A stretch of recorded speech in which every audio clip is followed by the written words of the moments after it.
Good morning, everybody. Well,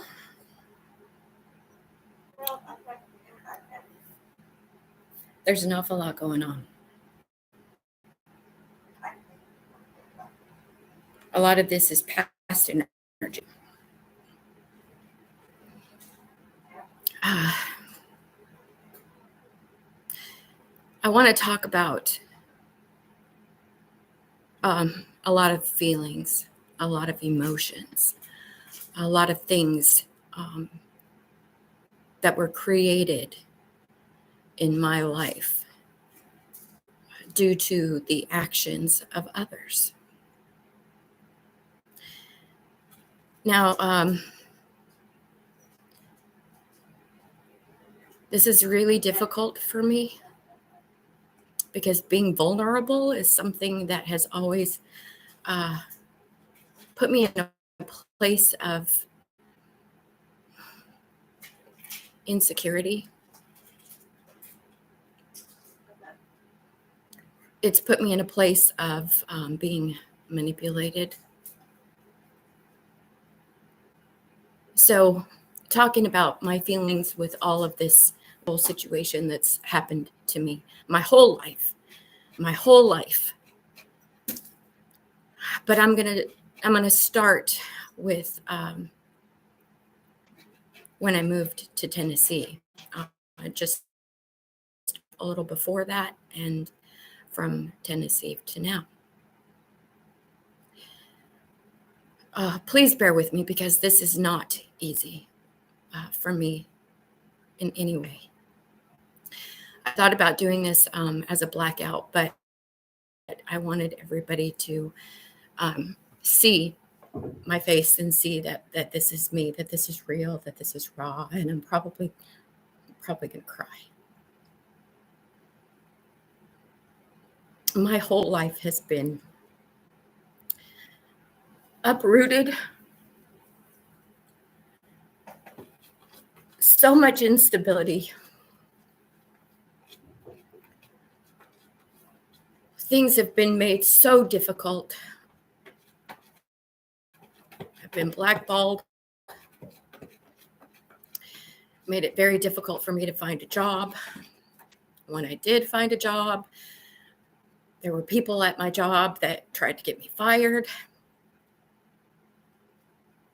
Currently, even my pay being messed with. Gosh, guys, you name it. You name it. It's happened. It's happened. Just before I moved to Tennessee, I made up my mind that I was going to. Do you hear that dog howling?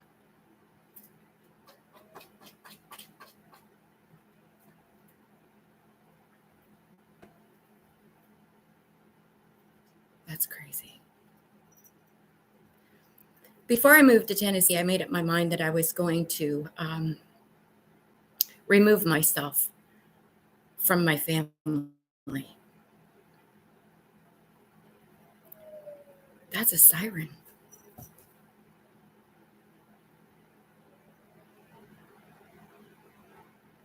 Okay. Confirmation. I removed myself from my family because they were always manipulating my life. They made me feel like I didn't belong. They made me feel like I was, an outcast. I lived in the same town with my family, but I never saw my family. I was never invited to functions. I was never involved with my nieces and my nephews, their kids. I mean, I didn't get invited over for Christmas. Well, I did when I first moved to Grand Junction, but that tapered off. And pretty soon I'm living in a town with family, but I'm alone.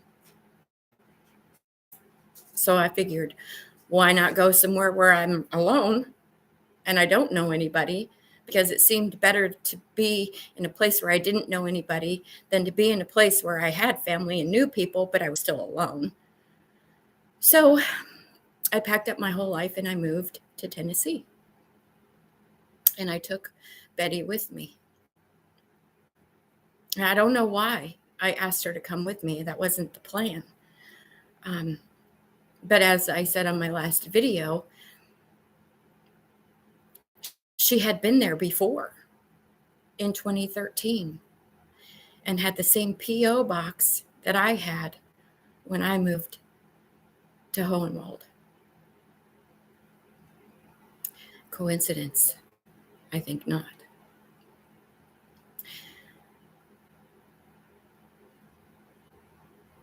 Now, when you're a psychic, it's really hard to explain where this information comes from. Does it come from the divine? Does it come from the spirit guides? Does it come from the universe? Where does it come from? I don't know the answer to that. I just know this information. I just know that this information is given to me, and I speak on it. And one of the things that I'm being told is that everybody who had the P.O. Box 316 in Hohenwald, Tennessee disappeared, except yours truly. I escaped. I am the one that got away. And that was the grand design. That was the design of the universe, the design of Father God, the design of the spirit guides, the ancestors. It was the design. It was my purpose. My purpose to bring light to the situation. Gotta love cats.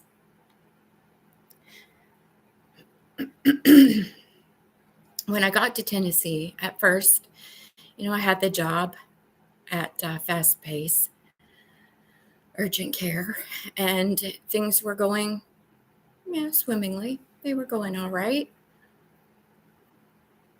But just a few months in, things started getting harder and harder and harder. It was as if I was moving backwards instead of moving forward. Things started getting weird at work. People started behaving weirdly toward me. I was there for quite a long while when Tommy finally entered my life. Now, I had met him when I first got there, and not when I first got there, but when I first moved into the trailer that I was living in, the one that I started doing all of the videos. He was the maintenance person, and that was by design. That wasn't coincidental. When I first met him, there was something about him that seemed very familiar, very like I'd met him before, which I had. Of course, I didn't know that at the time. I didn't remember. There were a lot of things that were done to me environmentally that kept me from remembering a lot of things from my past. However, there's been a lot of healing that's taken place over the past couple of years. My memory has come back, not fully, but it's come back. And Tommy was actually somebody that I knew when I was a teenager on a motorcycle. And the funny thing is that he really didn't want to take off his motorcycle helmet because he didn't want me to see his face. He didn't want me to remember who he was. Of course, when I saw him in Tennessee, he was much older and a lot more worn, I guess would be the word. So he didn't look like he did when I was a teenager. But in any case, he seemed familiar.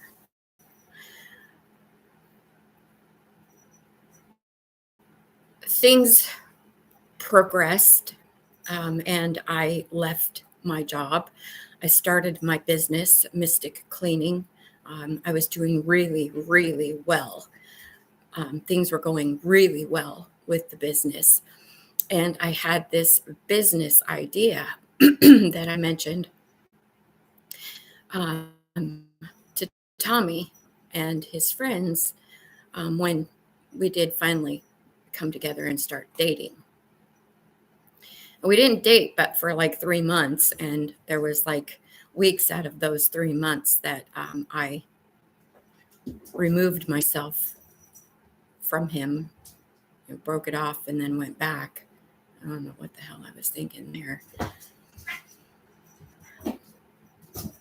But in any case, this business idea that I had was to have a cleaning business, a window cleaning business, a carpet cleaning business, all in one. So that it would make it easy for people to do, if you've wanted your house clean, well, we do it all. We can do it all. You didn't have to go to several different places and meet, several different people and pay several different bills. It was all under one roof. And that was my business idea. That was my plan. But I said it out loud in front of Tommy and all of his friends, and apparently they ran with it. They took my business from me. Apparently it did really well in the beginning until things started backfiring from all of the ill will, magic. These people were a cult, a coven. And they were associated with the Masons in Hohenwald, Tennessee. Now, I'm not saying every Mason in the world, okay? I'm just saying this group in Hohenwald, Tennessee. I believe that Tommy was trying to become a Mason. And in order to do that, he had to sacrifice something or someone, me, in order to do that. And he was willing to, for the fame and for the fortune and for the clout and for whatever else he was going to receive. So he sacrificed a connection for what he could get.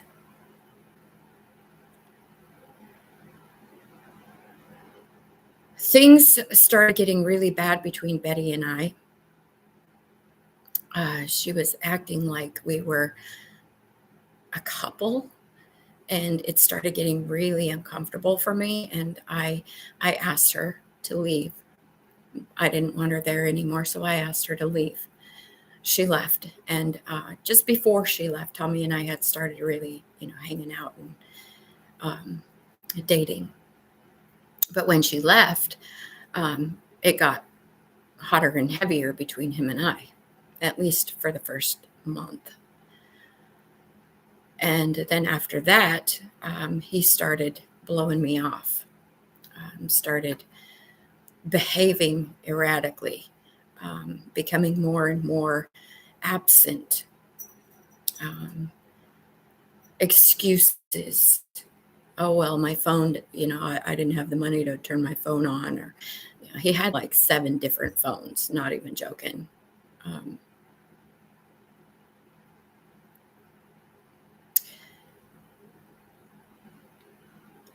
I constantly felt like I was being watched, even in my own home.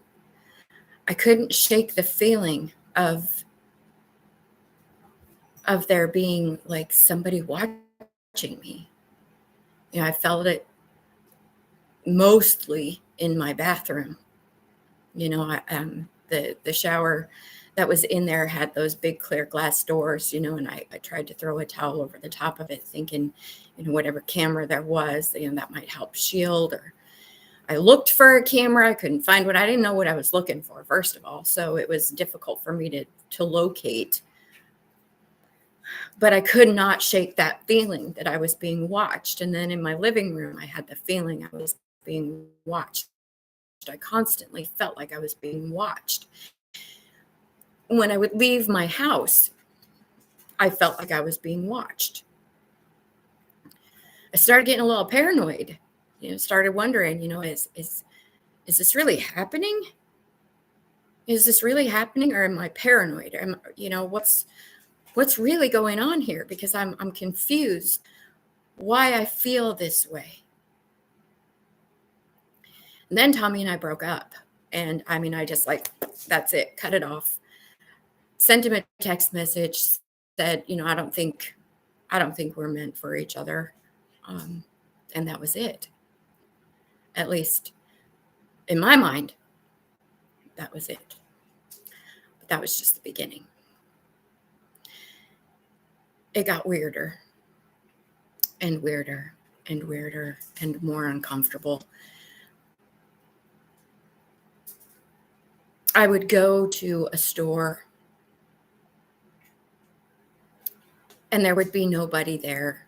I'd walk in and pretty soon there'd be like 10 or 15 people, like boom, right there at the store. But I started realizing that these vehicles looked very familiar, that these faces looked familiar. These were the people that were driving by my house constantly. And I lived on a highway, which made it very difficult for me to be able to say to the police with absolute certainty, this is the car and this is the car. I tried to go to the police and they treated me like I was insane. And not just in Tennessee, in like 4 different states. 5 now.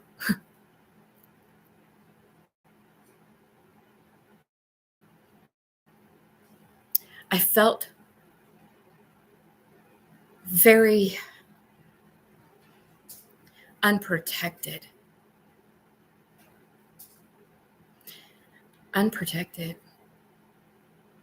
I felt like there was nobody that could help me. I felt very alone, abandoned.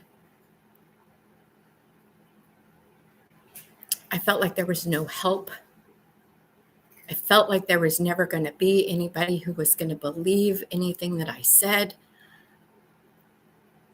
I mean, when you have abilities and when you're psychic and you try to tell people, that you just know these things, they look at you like you're a crackpot.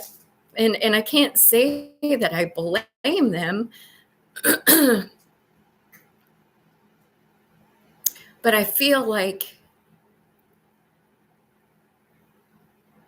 somebody should have at least tried to look into something.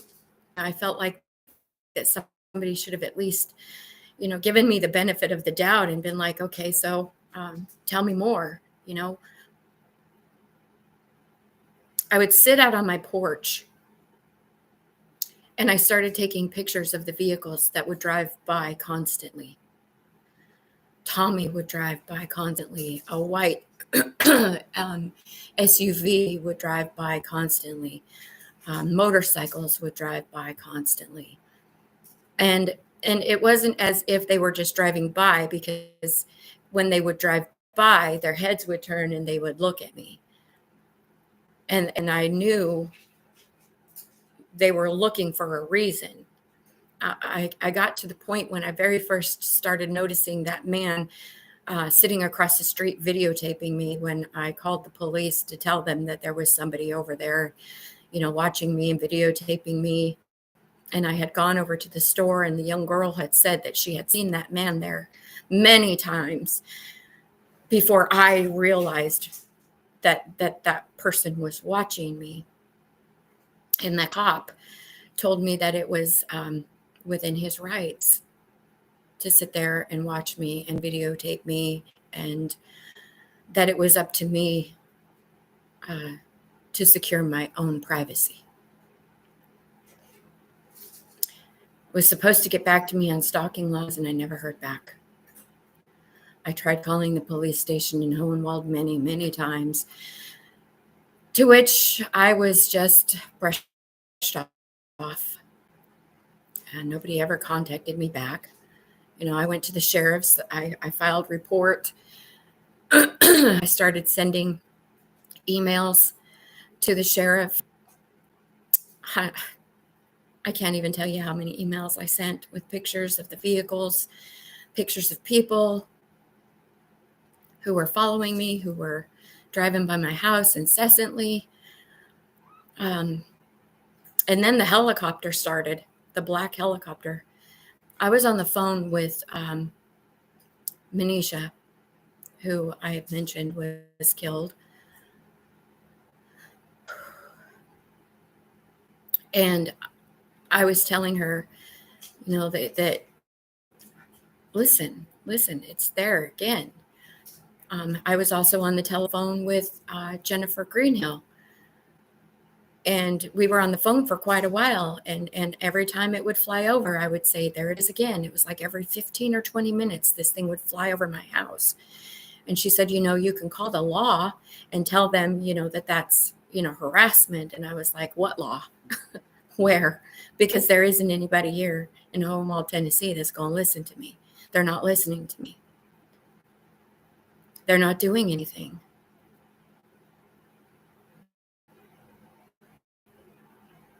I felt so vulnerable. I felt like I was going to die. And I'm not joking when I say that. I felt like I was going to die. I felt like these people were seriously going to kill me. When Manisha passed away, I packed my car up with the things that were most important to me. And the photographs of my family, my kids and my grandkids, and my life, my animals, of course. A suitcase full of clothes, whatever else I could fit in there that I felt like I needed. And I left. I left to go to the funeral. I planned to go back. I thought I was going to go back. Then after the funeral, and I was sitting in my room, and something said to me, you can't go back. If you go back, you're going to die. And I knew that was true. I knew that was true because of everything that was happening, everything that was going on, the weirdness. It was so weird. It was like the whole damn town was against me, and I didn't understand why. I was just trying to live my life. I was just, trying to make a business for myself, trying to move away from all of the crap in my family. And here it is again. Only not my family, but a bunch of different people. That's enough. Stop it. Same crap, different day. Same feelings of insecurity, the gang stalking, like what happened when I was a teenager, when my mother got people to watch me, to follow me. Of course, I was always alone when that happened, except when Debbie was in that car that one time. But it was the same thing in Tennessee, just different people. It's like no matter where I went, no matter what I did, I could never get away from any of this. I tried. I moved away when I was young, getting married, moved to a different state, thought that was going to work. And I was so angry back then. I was so angry, and I was so unhealed.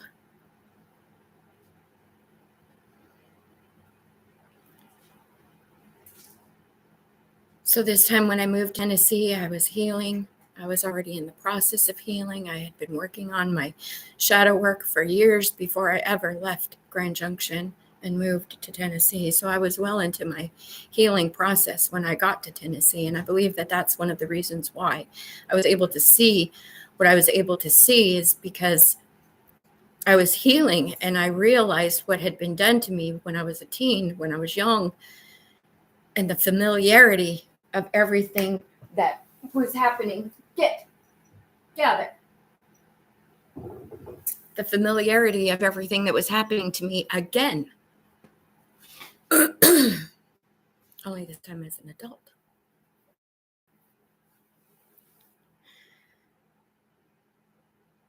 So there was a lot of paranoia.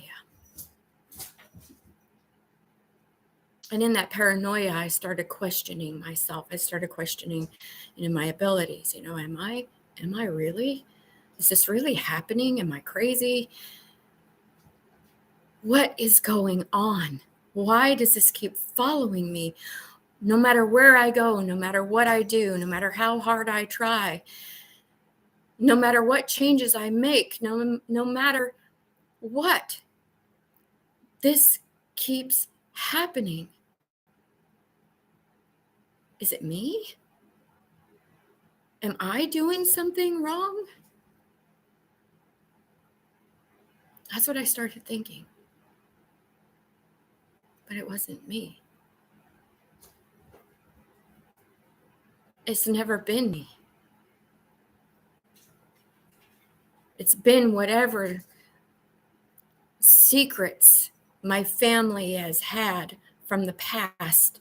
It's been their behaviors. It's been their evil that's created this in my life. What they did.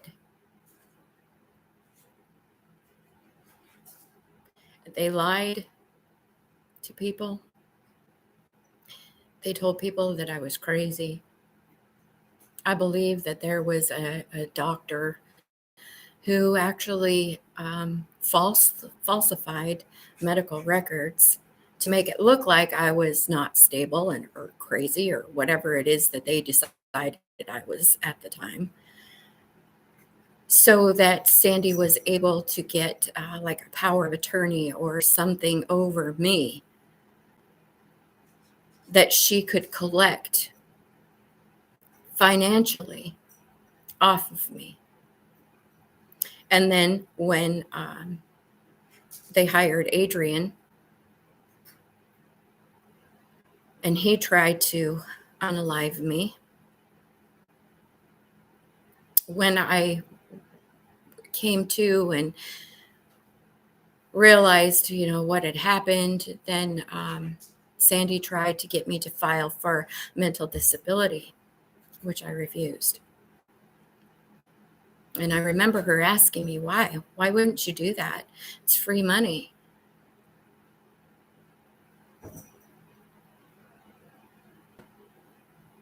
If I had done that, I wouldn't have a leg to stand on today, because it would have given her fuel to say that I was unstable, that I was mental. She wanted me to. She kept telling me to, and I kept telling her no. And the last time she said something to me about it, she asked me why I wouldn't do it. And I said, because then he wins. There's nothing wrong with my mind. There's nothing wrong with me. I'm not going to say that there's something wrong with me just so I can get free money, just so I can have a monthly income. I'm not going to let him win. And she never said anything to me about it again. But she did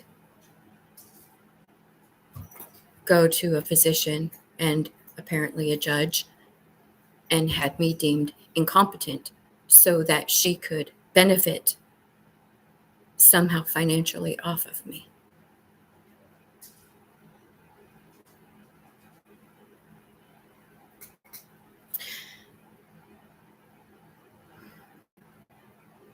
I felt very hopeless.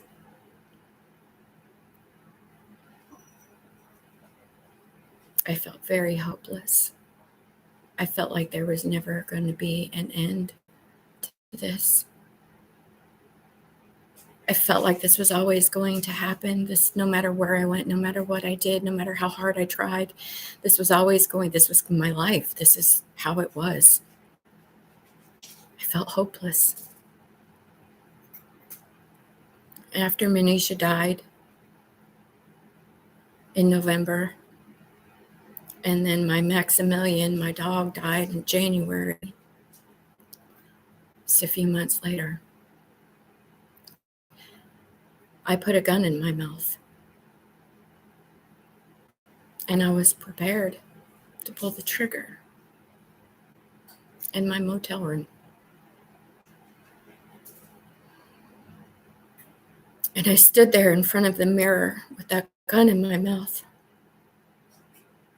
And I looked at myself.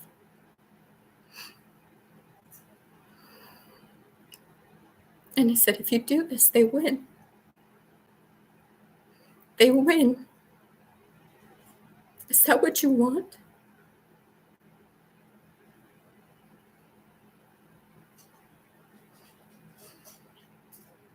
I took the gun out of my mouth. And I cried for days. Screamed into my pillows.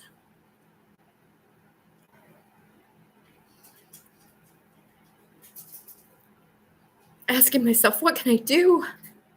Where can I go? I started getting death threats.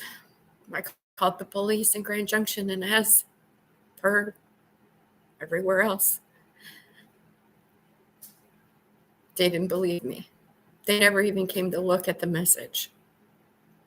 They took an incident report over the phone. So here I am again, in a different state, with no help.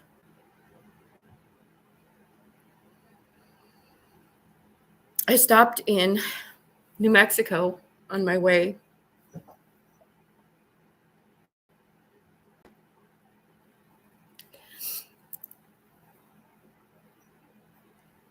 to Texas and called the police, to which they said they had no resources in that town, that I needed to go somewhere bigger.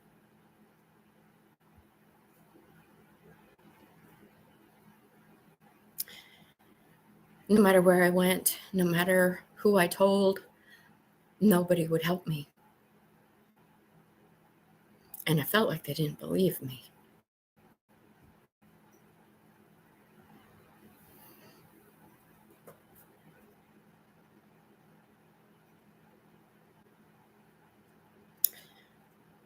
I felt discarded.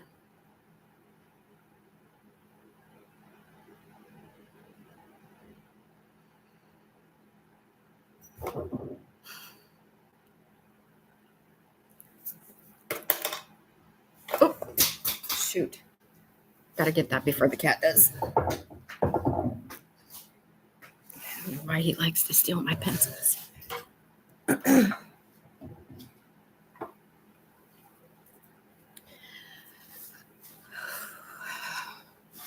I really don't like being vulnerable.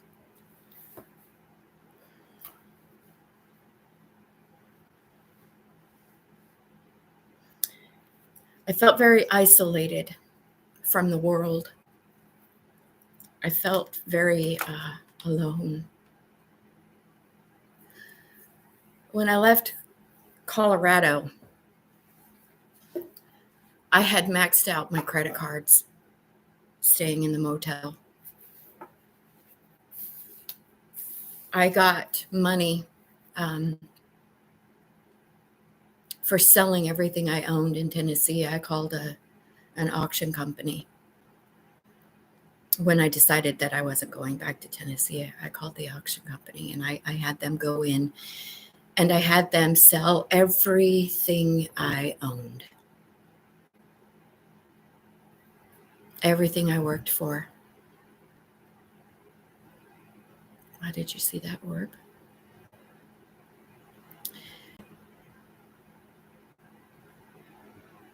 So I had this money, which wasn't much, believe me, for everything I had in my home. It wasn't much money at all. And I decided I was going to head toward the ocean.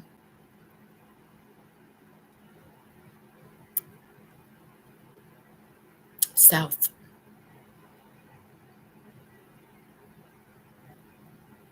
So I headed toward the ocean.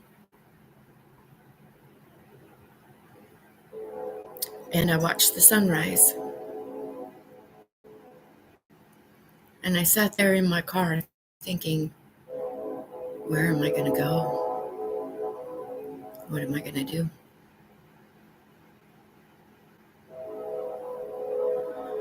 And a woman on my YouTube channel had mentioned Trinity.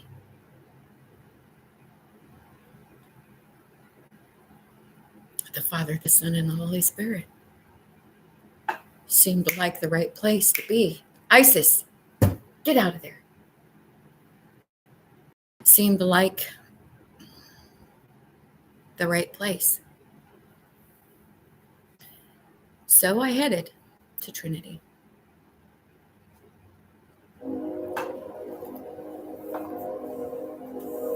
The first place that I went to was the human, what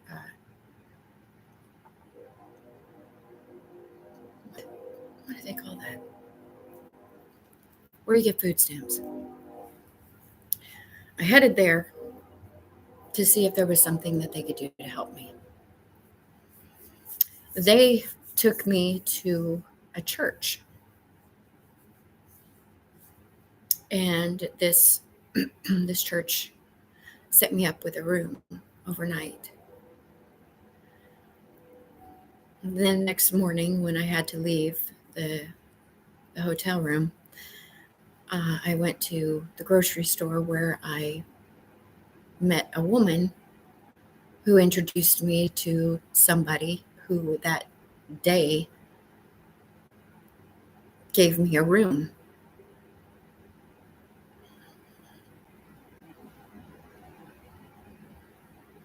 That man was a Mason. I'm still unsure right now as to whether or not it was a plan or if it was a coincidence. But seeing as how everything in my life has never been coincidence, I'm inclined to believe it was a plan. So I stayed there until things started getting weird, like they always do. Eating dinner one night, I came home from work and Jerry made dinner. And as per the same thing that happened with Tommy, I found dirt in my food. A rock. Tiny rock. Which was the same thing that happened when I was eating food from Tommy. There was dirt. Tiny little rocks in my food. Graveyard dirt.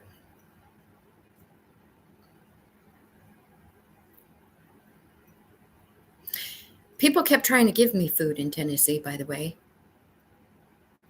Kept trying to feed me whatever it is that they were trying to feed me. And at one point, I finally told Joe Yaminski, I'm not accepting food from anybody. Once I found that in my food here, where, in Trinity, with Jerry, I knew that I was headed down the same road, same crap, different day, different person, same crap. And that's when I started getting really guarded. And I started trying to find a way to remove myself from the situation. And then something really strange happened that set my red flags off. And it was simple, but it was like a smack in the head, like, wake up. And I'm just going to tell you the situation. When I was at work and he showed up with a prisoner, I went back to get consent. I went back to, do my job. And he was doing his job, by staying with the prisoner. When he made it a point to say to me, "Oh, I stopped and got you some almond milk." Now, it seems like a fairly simple thing to say. It seems like, nothing major. But here we are in an emergent situation, doing our jobs. And he made it a point, not just once, but several times, to tell me about that milk, which seemed really out of place, out of the ordinary for the situation that we were in. And at that moment, I realized the whole food thing again. And I went to the police because I was sure that he was trying to poison me. Of course, when I went to the police, they treated me like I was insane. I did give a statement. I actually had Adult Protective Services come by the house, and I told her the story, and I still have the milk. I moved out. My church helped me get a place. So I got this place, and within the very first 24 hours, somebody broke in. They didn't break in, they were let in. Because they lied and said that Jerry lied and said that he was dad, or, something along those lines, to get this person who owned property to let me in, or to let him in my place. When I came back, the door was unlocked. And I am a very, very, very careful person, given the whole thing in my life, that, I lock the deadbolt and I lock the handle every time I leave my house. And when I came back, the door was unlocked.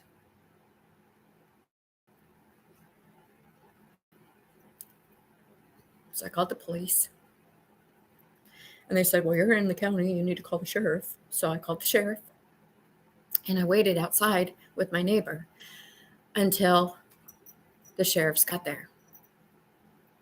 Or the sheriff got there. When he got there, we went in together and we started looking around. And I realized that the weapon, the gun that I had, the sissy is what it was called, 9mm, seemed out of place. I couldn't remember if I left it on the suitcase or if I left it on the bed. But in any case, it didn't feel right. Something about it didn't feel right. So I gave it to the sheriff, and he took it out of the case, and it wasn't my gun. The gun that I had was beat up because I dropped it. I can't tell you how many times. I knocked it on the floor from the counters, dropped it in the parking lots. I mean, it was beat up. But the gun that the sheriff took out of the holster was brand new. Not a scuff on it. And then I got scared again because I felt like I was being set up.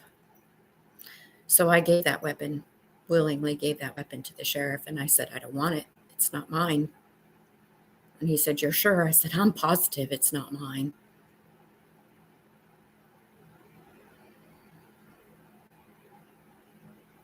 So here I am again, fearful, feeling like I'm being set up. Different town, same crap. No matter where I go, no matter what I do, this follows me. That was my thinking. That's my thinking. I can't get away from this.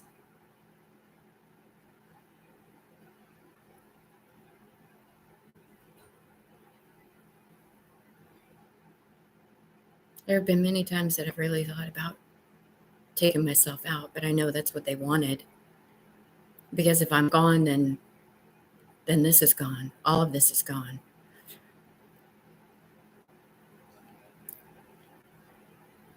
My psychic abilities told me that my family had called the FBI on me. They said that I was a drug user, a drug dealer, prostitute. Lord only knows what else they told them. So I was under investigation.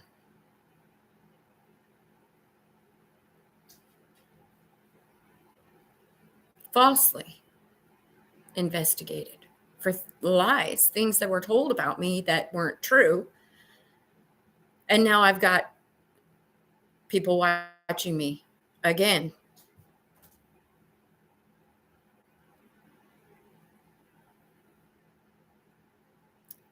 Now,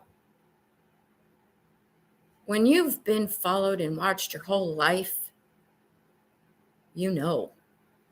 You know when you're being followed. You know when you're being watched. I know. I know.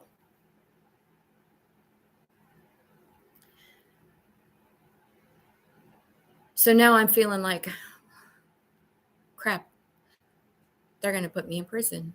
They've made up all of these lies and they're trying to set me up. I'm going to go to prison. No, I'm not going to make it in prison. Suicidal thoughts. Well, if I just end this, then they can't do this to me anymore. At least I'll be free. But then that voice inside of me is like, no, they win. If you do that, they win. And then there's that other voice. What the hell am I going to do? Nobody believes me. I got nobody. I'm alone, truly alone in all of this. I mean, alone. They even had my kids believe in stuff.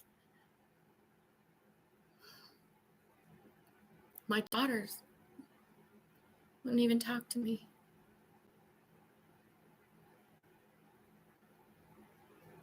All of the people that I thought were my friends were involved. They were bought off. Things were more important to them, I guess. If they were ever really my friend in the first place, I mean, for all I know, they could have been in on it from the get-go, from the jump. Because that's where most people in my life came from. Were people who were sent to me to sidetrack me, to keep me in drama and confusion and disbelief, to keep me feeling unhealed.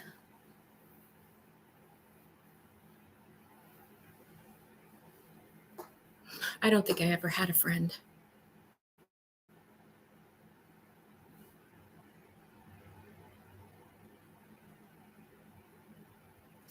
Manisha believed me. And she ended up dead. Tom Hatfield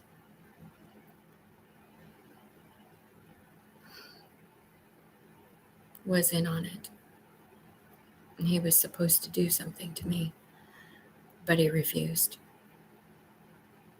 I don't think he killed himself. I think he was killed. Anybody who ever believed me, anybody who ever tried to tell me something Whoever tried to come to me disappeared, were removed from my life.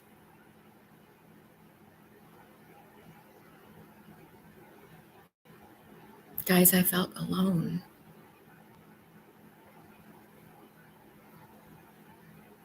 The only thing I had was Heavenly Father. He's the only thing I've had for a couple of years now.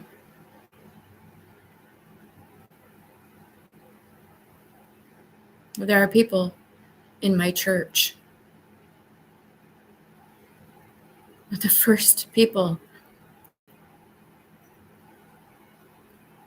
that I don't feel judged by, the first people that I feel like truly care about me. The place that I moved into that was broken into after I left Jerry's house, I ended up having to leave there. A lot of miscommunication and unfortunate circumstances, and I ended up homeless.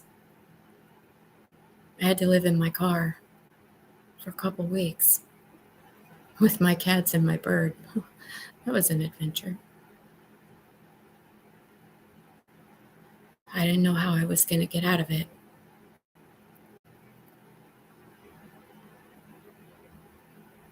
But the universe, the Heavenly Father, I found a way. I'm in the place that I'm in now.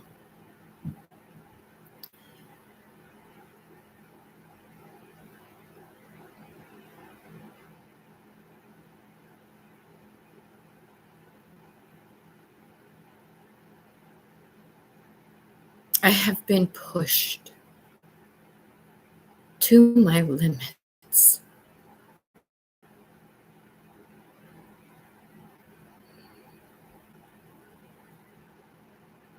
And the people at my current job,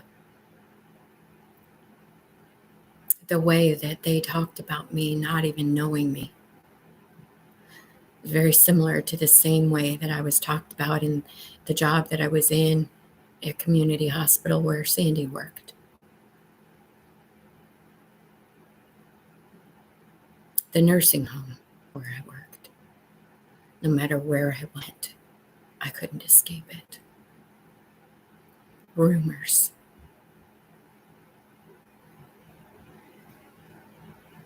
I had a person ask me, and this is weird, if I had fake breasts.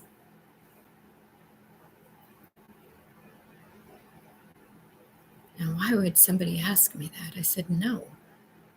Why? Why would you think that? Oh, they're just so up there and perky.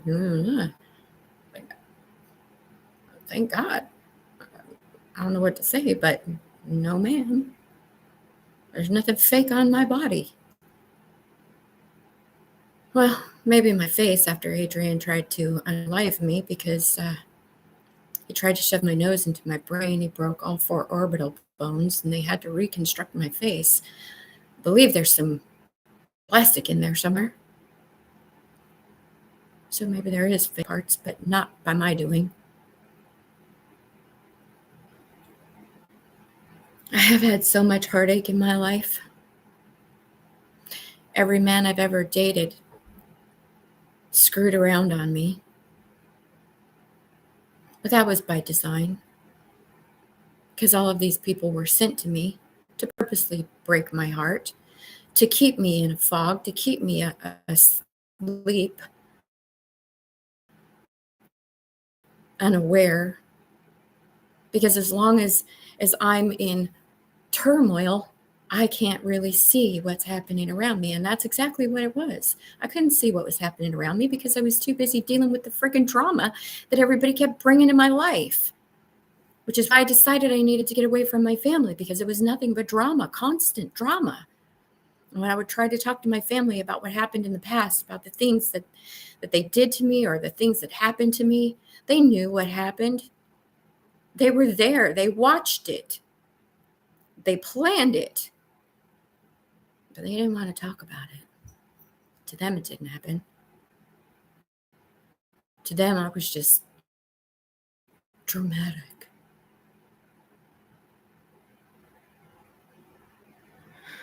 I was depressed.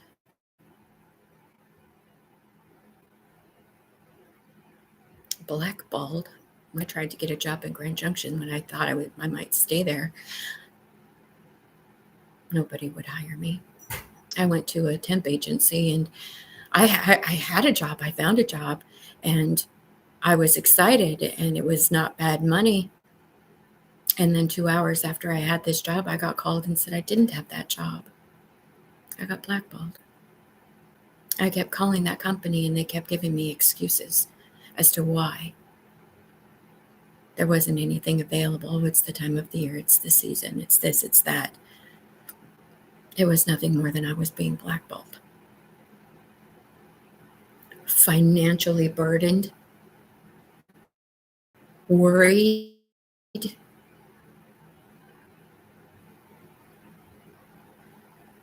humiliated.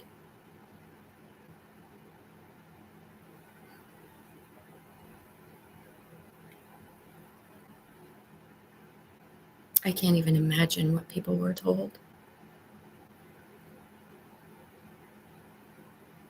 I can't imagine what people were told. The lies. You know, the thing that, not just the thing, but one thing that really hurts me is the fact that there were so many people who believed the lies. People who knew me, people who knew my personality, people who knew that I worked with for years or that had been friends for years. And not one person, not one person ever came to me and said, "Hey, Linda, did you know that this is being said about you? Did you know that this is what's happening? Did you?" Nothing. Not one person.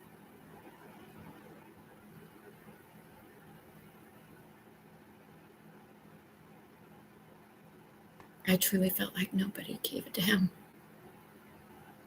Nobody cared. Nobody cared if I lived. Nobody cared if I died. Nobody cared. Nobody cared to ask me my truth.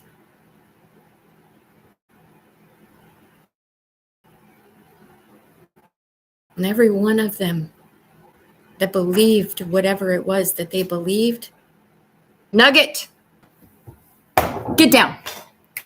Get down from there. Every one of these people who believed what they believed about me, believed it because there was something in them that wanted there to be something wrong with me.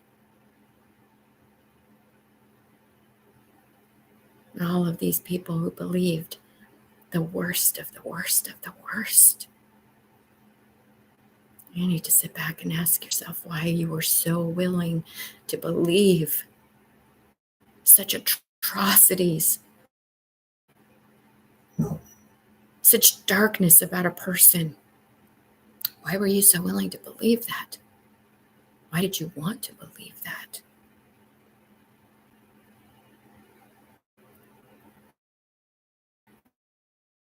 There's nothing wrong with me. I haven't done anything wrong. I was born with abilities that I can't explain. That doesn't make something wrong with me. That makes me gifted.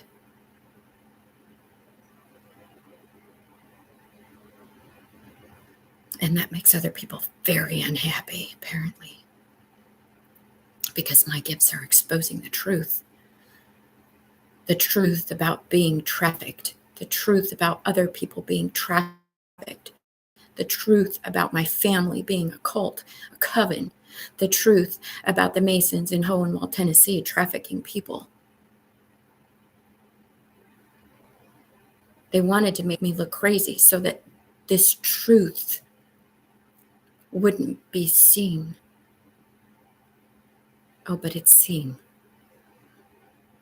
When my family called to have the FBI watch me, and the FBI realized I'm not doing a damn thing that these people said I was doing, what do you think they did next? They started looking at the people who were pointing the fingers at me. And they started finding things. My family is a bunch of crooks. They're a bunch of criminals.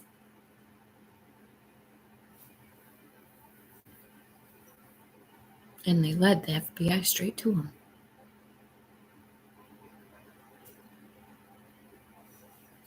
And when they led the FBI straight to them, they led the I didn't do that. I didn't do that. My family did that.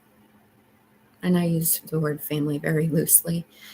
It's just a word to describe the people that raised me. They're not my family. They're not my true family.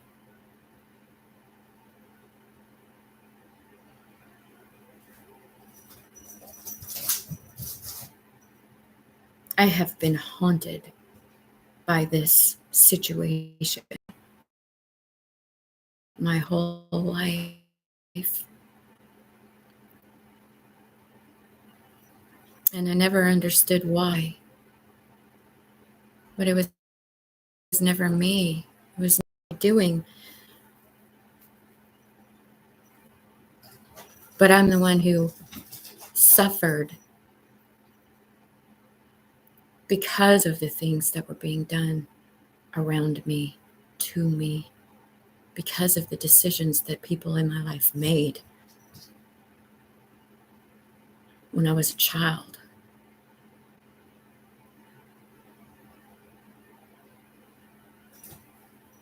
My whole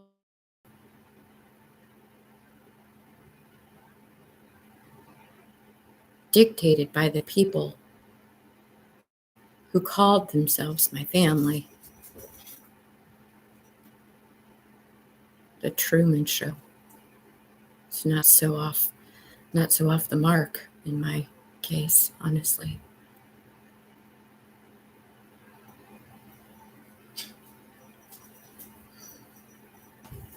My life has been dictated, controlled, until I took my power back a few years ago. When I left Tennessee is when I started taking my power back. Well, before that, I started healing, but it wasn't until all of this I was exploited, used, abused in every way you can abuse a human being.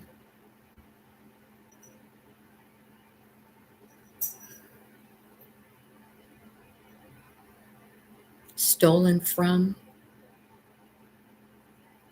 I found myself unable to trust anybody.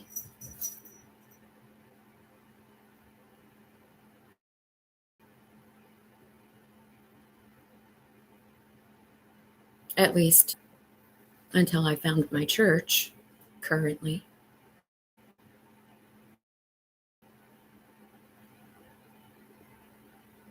They're helping me trust again.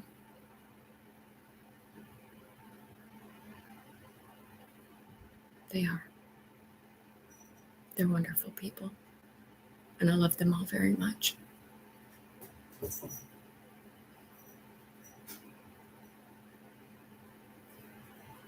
And here just recently, I was in fear of my life again.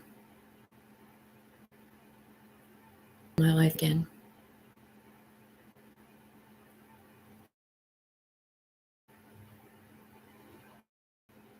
I had that fight or flight feeling come over me again. And I know when I have that feeling come over me, I know that there's something coming toward me. I know that there's something that's about to happen. I have lived in the fight or flight mode my entire life. Very, very not to live in that moment, in that fight or flight feeling. Because I found peace through my church, through my Heavenly Father, through Jesus Christ. I found peace.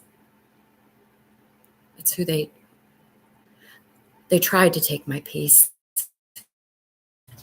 and they did. For most of my life, they took my peace from me. Peace of mind, peace in life. But I got my peace back. I found my peace again.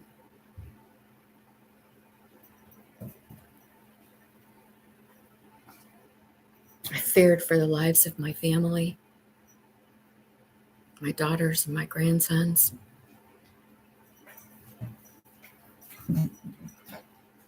There was one point where I felt like I should just give myself to these people so they leave my family alone. But I realized that that was just a projection being sent to me, that these people will never leave me alone. Now, I believe my daughter doesn't talk to me now because of fear.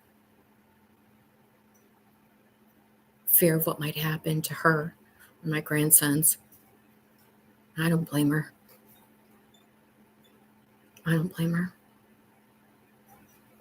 But that's another thing they did. They took my family from me. They've taken away everything I've ever loved. Removed people who loved me. They removed people from my life that love me. They take people from my life that I love. My whole life.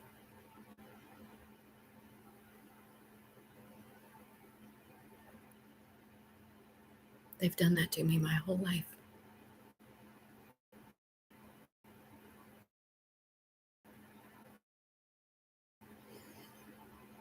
I felt very boxed in. Like there was no way out.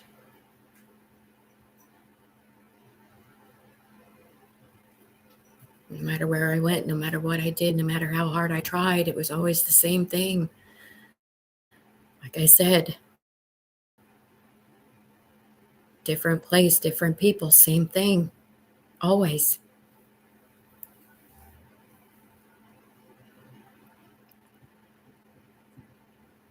It's been very hard. Very difficult. Trying to maintain myself financially, emotionally, spiritually, mentally.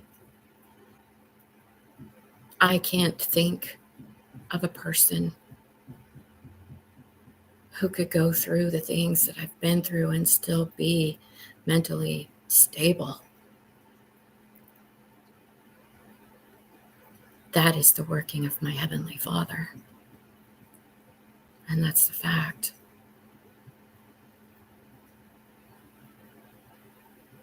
If I hadn't have been so strong in my faith and my spirituality, I'd have never made it through this. Because believe me, there were times I thought I was crazy.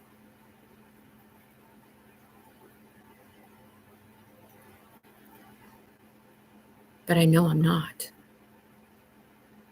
And I know that I'm not because this has happened everywhere I go. It's the same thing everywhere I go. I'm sorry, folks. It's not coincidental. It's too much to be coincidental.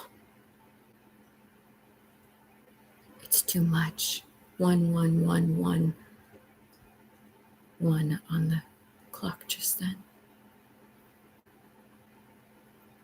It's not coincidental. It's been the grand design.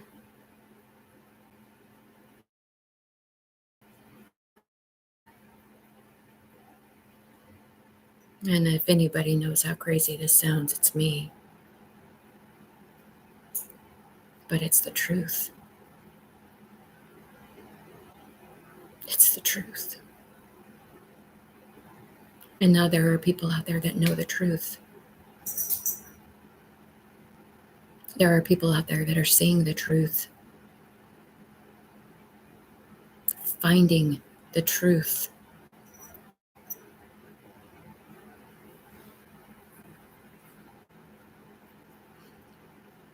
And my videos have helped in the case uncover a lot of information that was hidden.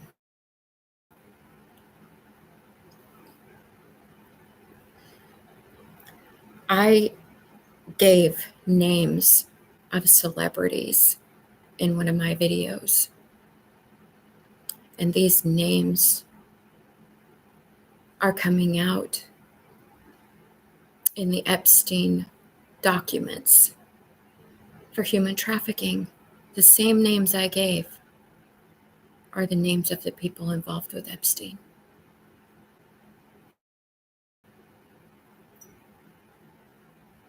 Those names came to me, were given to me through my abilities. And now they're coming out in the Epstein documents.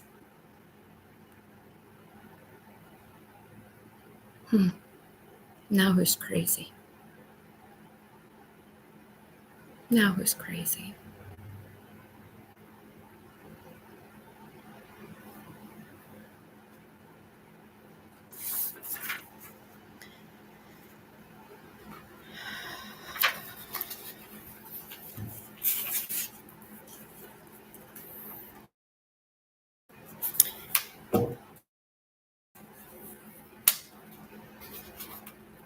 Well, I have to say this got a little easier as I went on, but I still don't like being vulnerable like this.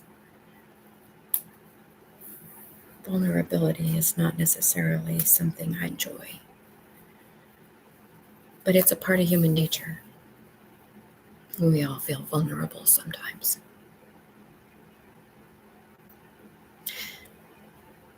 My last video that I did just before this one, I was watching my views. And as per the typical YouTubes that I've done, I watched the numbers rise and then fall. But I'm not the only one that saw it. I'm not the only one that saw that. The right people saw that too. My YouTube channel is being shadow banned, and the numbers are being doctored to keep me from being able to monetize, stealing money from me.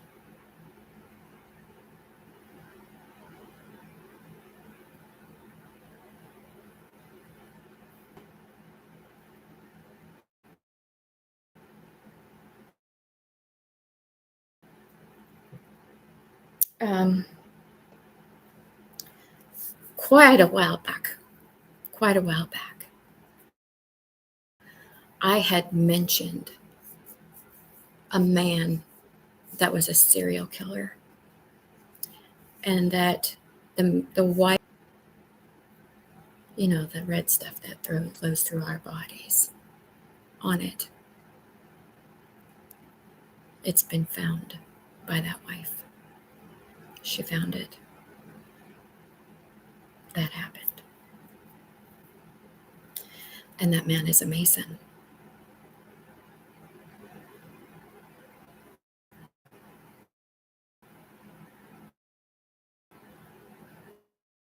Who drives a truck, a semi. Or at least he used to. I don't know if he still does, but he used to travel in a semi. That's where and how he found his victims. People that wouldn't be looked for. Prostitutes, runaways. Person. Because it wasn't until recently that I started picking up this person. But I dated a man by the name of Andy, who also is a part of this coven cult. He's also responsible for a lot of things that have happened in my life.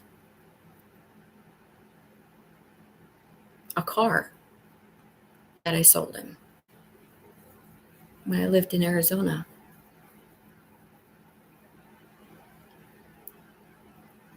Ended up in some field or somewhere that when they found this car, they had to, they looked through the car, and of course my name is on the car, and I had to pay to have that vehicle removed. But I sold that car to Andy. Another way to financially keep me broke.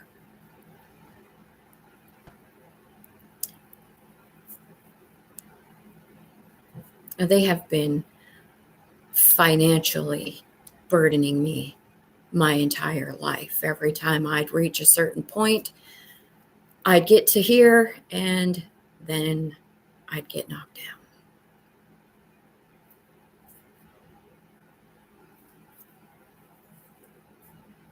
Every time. I could never get above a certain point in my life. I could never reach that certain point. That certain point I would get to, I could never get any higher. It would always just be right there. I could see it. I could feel it. I could almost touch it. And as soon as I felt like I could almost touch it, as soon as I felt like I could almost reach it, I'd get knocked back down. Every single time. Also not a coincidence.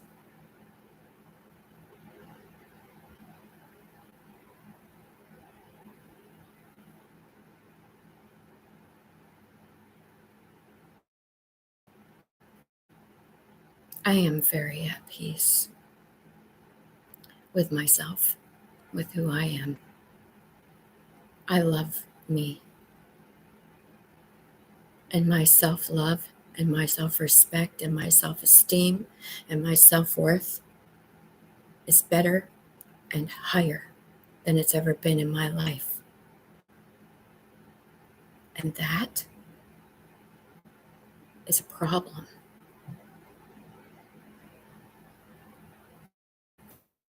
Lies about me. Yeah, when I was a teen, I was in a lot of turmoil. And I made bad decisions.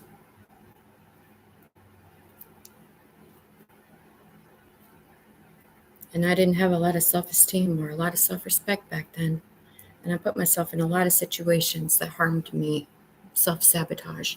That was another thing I was taught to do, was self-sabotage. But I don't do that anymore. And the fact that I have been single and alone since the day that I walked away from Tommy Dean has caused this cult and this coven and this Masonic organization in Hohenwald, Tennessee, big problems, because their narrative about me doesn't hold up. It doesn't make sense. Me loving myself saved my butt. And that's why it's so important, people, everybody out there, to love yourself. Love yourself fully. The good things about you, the bad things about you. You are who you are. And if you don't love yourself, who's going to love you?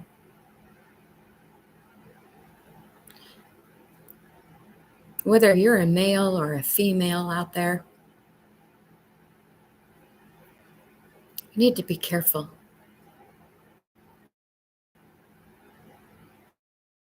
Who you allow in your life.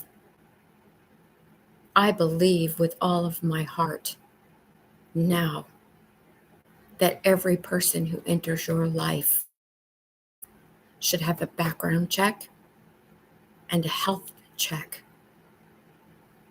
before they are allowed in your life.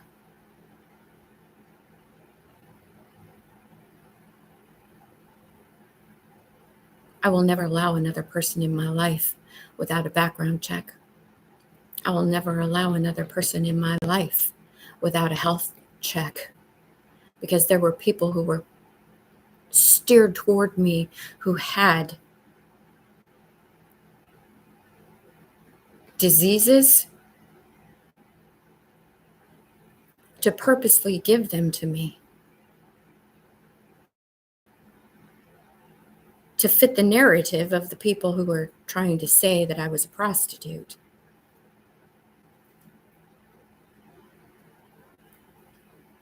There are people in my past who are very, very, very sick with diseases, terminal illnesses, sexually transmitted diseases that they can never get rid of, that will cost them their lives.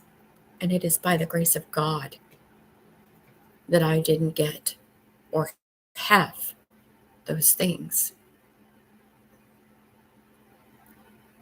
I am as healthy or healthier than most people. I take my vitamins. I love myself. I cherish me.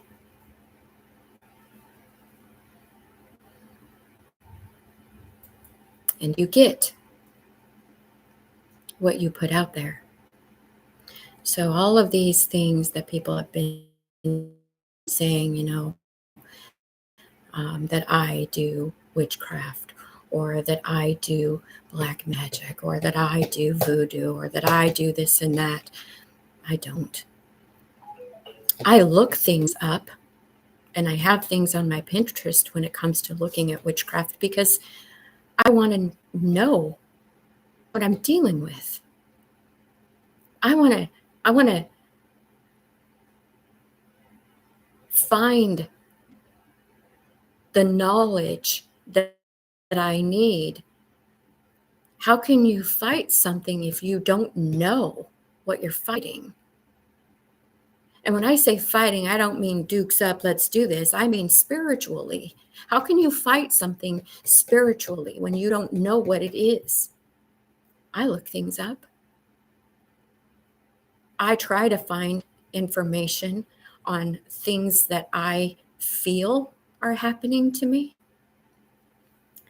Somebody was told that I was doing black magic on them when it wasn't me that was doing it. It was the person that they were with that was doing it to them, saying that it was me.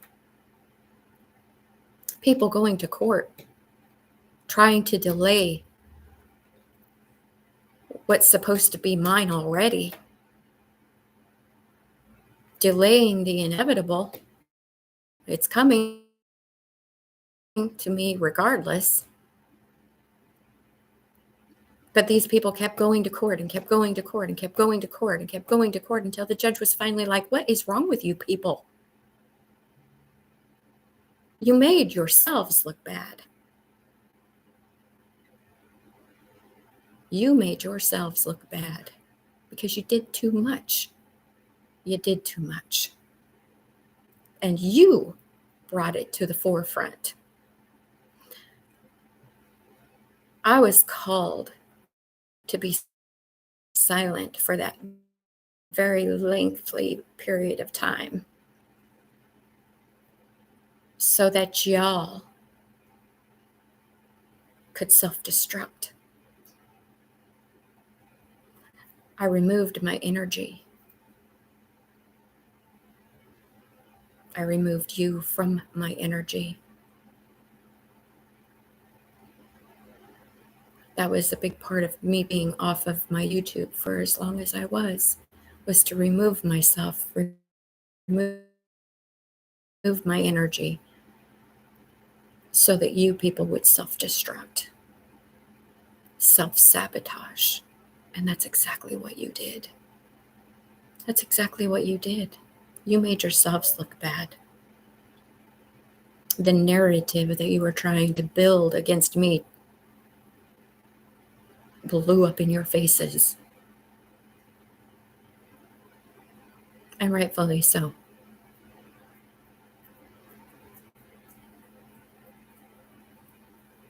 I had a lot of questions that were brought to me through my abilities.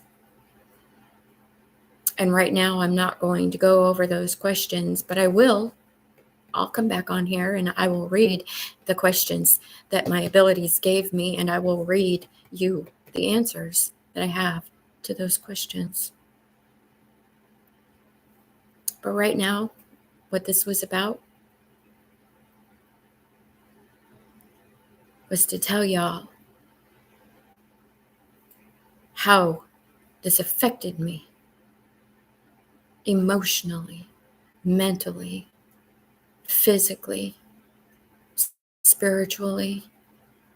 There was not a part of my life that was not affected by what these people did to me.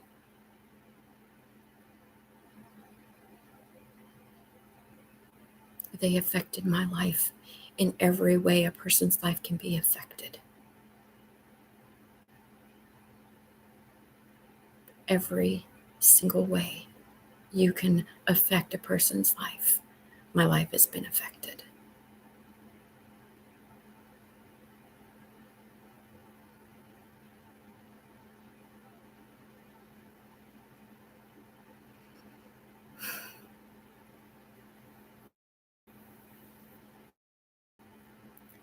But it doesn't matter now, because now the truth is out. The truth is here. The right people know the truth.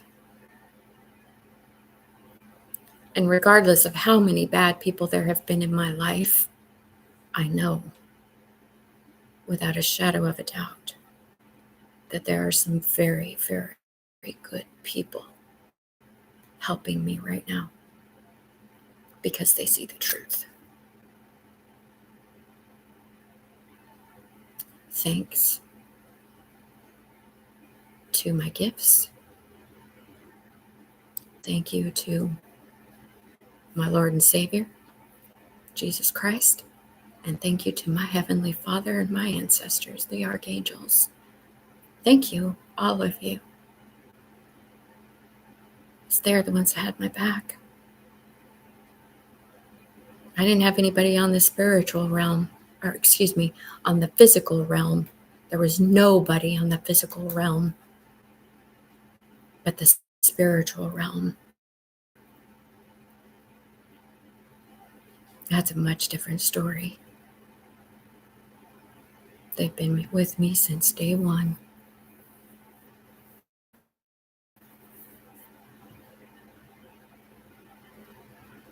And now there are people in the physical realm. And this cycle is over. People are being seen for who they really are. This cult, this coven, this Masonic organization in Homo, Tennessee, you're all being seen for who you are. What you've done, who you've done it to. Not just me, there are many others.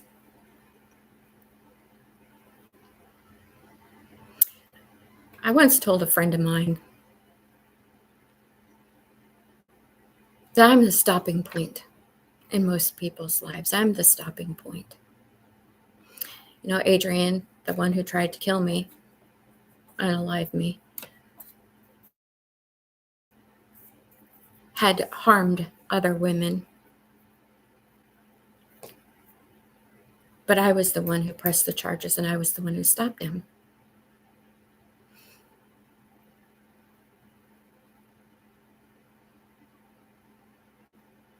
There have been many people in my life that have come to me, and I have put the stop to what they were doing. And this situation is no different. It's a bigger situation. It's my life. But it all stops here. I am the stopping point. Because of my courage, my bravery, and my willingness to speak out against this coven, this cult, and this secret society, because of my willingness to do that, I was able to help stop these people from harming and doing this to anybody else.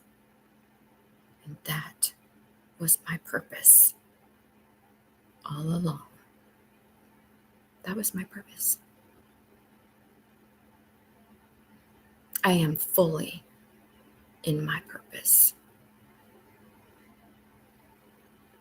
And I will continue to be in my purpose. And no one can stop me now. You hear me? All of you? No one can stop me now.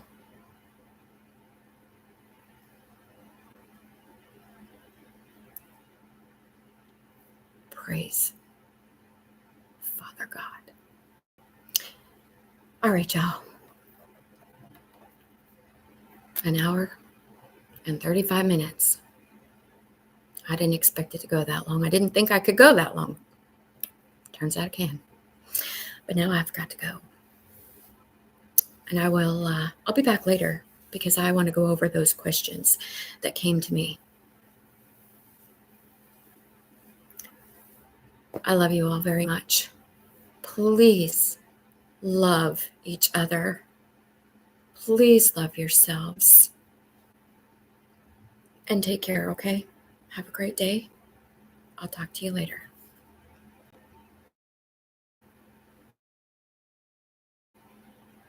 And thank you for whoever you are for subscribing.